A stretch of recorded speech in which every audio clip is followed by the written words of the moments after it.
I have a confession. Cottagecore fascinates me.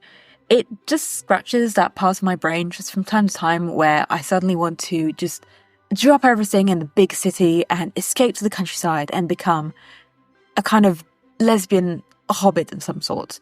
Then I kind of go back to reality and remember that there's lots of things about being a lesbian hobbit that sound great, but that I wouldn't really like in practice. The vibes of escapism via nature, the urge to wear cute dresses and to bake all kinds of delicious things, on the surface seems pretty harmless and quite fun. But these seemingly harmless things, especially over the past few years, feel like they've become increasingly co-opted by a conservative movement of women. Role-playing, for lack of a better word, 1950s gender roles, urging women to stay at home, bake for their husbands, do all household tasks and not have a job.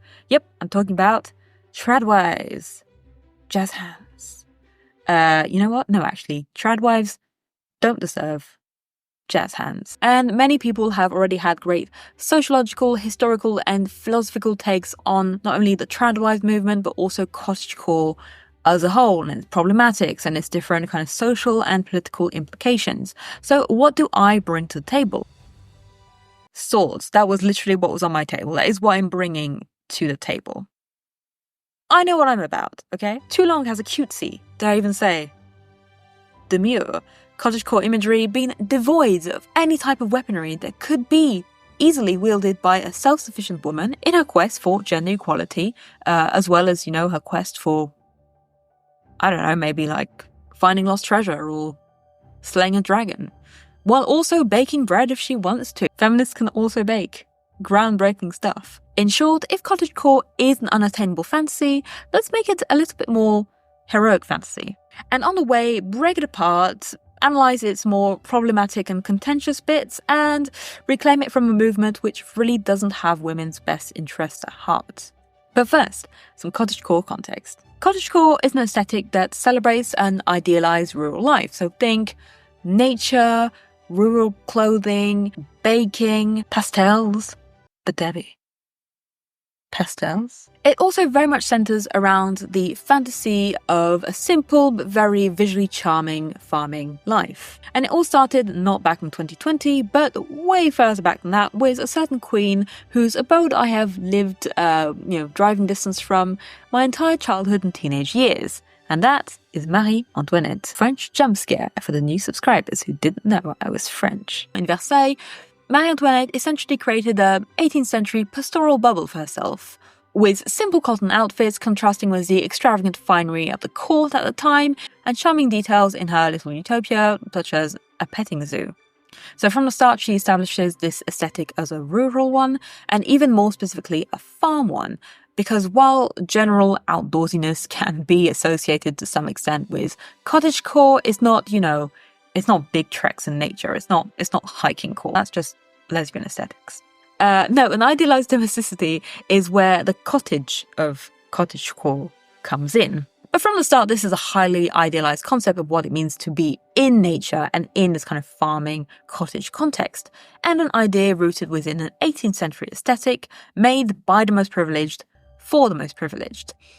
Which is why my nomination for our first cottagecore weapon is a small sword. Maybe you think I give this weapon too much love on this channel, and that's probably true, but I mean, just look at Galadriel. Look how pretty she is. Don't you want to see her on screen all the time? Don't you? Do you want to make Galadriel sad? But in this case, including the small sword actually makes a lot of sense. In an 18th century courtly context, most noblemen would favour the small sword, and they would have been a regular sight at Versailles. In fact, you wouldn't have been able to enter the grounds of Versailles as a gentleman without your hat or sword, which is a dress code I think I'll enforce at my future parties. And not only were small swords everywhere in Versailles at the time, but in their evolution as lighter, thrustier counterparts to the rapier, they were also able to reflect the design, fashion, and taste of their time, as both a tool and a fashion accessory. This small sword sports one example amongst many of a design inspired by Rococo at the time, also known as Late Baroque. An explosion of curves, maximalist details, white and pastel, and decorative elements rooted in nature. You'll find elements of this roquet detail on this one. but also flowers and pastel undertones that perfectly reflect the cottagecore vibes that Marie-Antoinette was hoping to embrace. But just like the elegant small sword actually packs a thrusty punch, real-life idealization of cottagecore does have real-life consequences, those of actually minimizing the work that goes into farming itself, which is brutal, grueling, and often oppressive.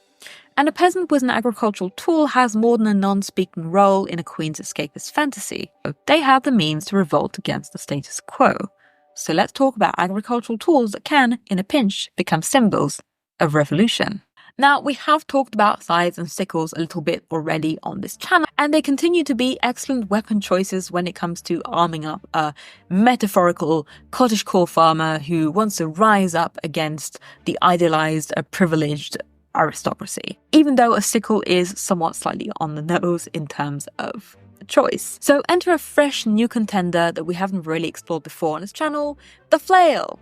I'm so excited I can literally flap my arms around for joy. If only there was a word to describe that action.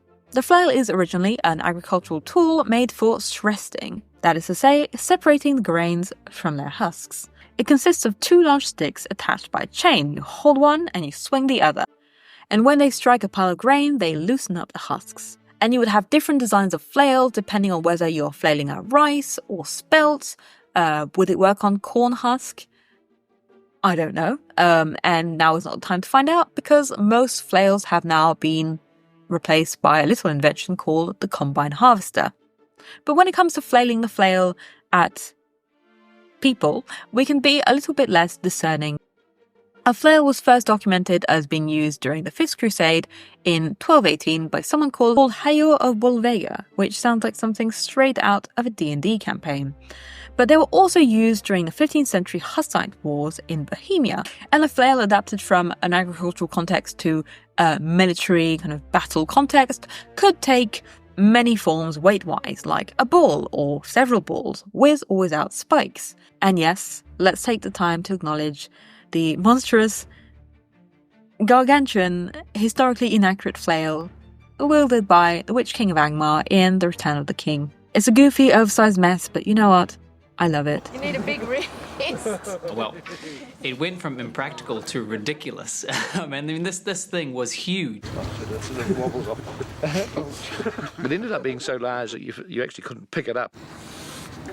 Right, and so I'm lying on my back and I'm lifting it up into camera shot for... Outside of a European or indeed European-inspired fantasy context, the flail could also be at the origin of the nunchaku, derived from Okinawa Island martial arts and made popular by none other than Bruce Lee. You weren't expecting Bruce Lee in a cottagecore video, were you? Well, surprise! Okinawan martial arts and culture have benefited from numerous streams of influences from China, Japan and Southeast Asia. And in their Bruce Lee's Method article, scholar Daryl Joji Maeda elaborates on Lee's use of nunchaku as a possible homage to rice flails used by the Okinawan peasants to defend themselves against katana-wielding samurai in the colonization of the island by Japan, and have analysed Lee's use of it as a marker of Chinese pride and anti-colonialism, as a kind of parallel with the fate of Okinawa Island. And you may be thinking, okay, but haven't you gotten a little bit off topic? How are we going to incorporate a nunchaku into cottagecore? Well, the question is why we'd have to stick to European weaponry in the first place when it comes to the aesthetic. And it raises another issue, just how white and Eurocentric this whole aesthetic is to begin with. And this is not something that we should consider as an add-on or an interpretation. It is embedded in the very fabric of cottagecore, literally. Not only was the very light, airy cotton of Marie-Antoinette's breezy farming utopia get-ups with her chemise à la reine made possible via the slave trade at the time, there are theories that it may have actually, via the launch of this fashion trend, increased the demand of cotton and caused a knock-on effect that sustained the slave trade in the south of the US. And in many ways, this influence is still felt to this very day. The entire premise of an idealized white Eurocentric farming aesthetic is often directly derived from the fantasy of settler colonialism, and it leads to a perception and representation of cottagecore that ends up being a very white escapist fantasy, away from the concerns of race or class, which feeds directly into its co-opting by the trad wife movement. But not only have a number of feminist and queer and trans people been reclaiming cottagecore for themselves beyond gender norms, Amongst them, many black, brown and Asian people have been reclaiming cottagecore for themselves as well, and directly challenging this inherent whiteness and racism and colonialism that is part of its history, and that's what I want to acknowledge.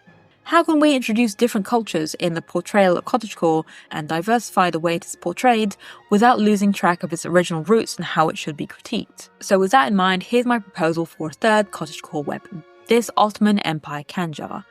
A dagger and its scabbard, both intricately decorated with flora and fauna, with a serpent in the middle, and encrusted with emeralds and rubies, with a shagreen on the scabbard and handle being a perfect parallel to the wide expanses of grass many a cottagecore picnic has been all too meticulously planned on, with enameled flowers of blue, red, pink and yellow. The blade is from 18th century Persia, modern-day Iran, and a Turkish hilt and scabbard is from the 19th century. So this is a hybrid weapon, the blade made at a time when Marie-Antoinette's leisurely pastoral world was first created, and second part of it finished, or the whole weapon restored once it had all shattered apart after the French Revolution. And maybe that's the direction we want to take cottagecore in, by breaking it down and reclaiming it in different ways, with an awareness of where it came from, but also how it can evolve, and change and create new ideas and conversations. Thank you so much for watching. Please like, comment, subscribe. You can also, in the meantime, waiting for a new video, listen to my podcast, Bosses on Broadswords, all about women with swords throughout history. You can read my comic, A Girl's School of Knighthood, which is about bards deciding to become a knight with ensuing sword-fighting sapphic shenanigans. And I think that's it for now. Stay safe, soul lovers, and see you in another video.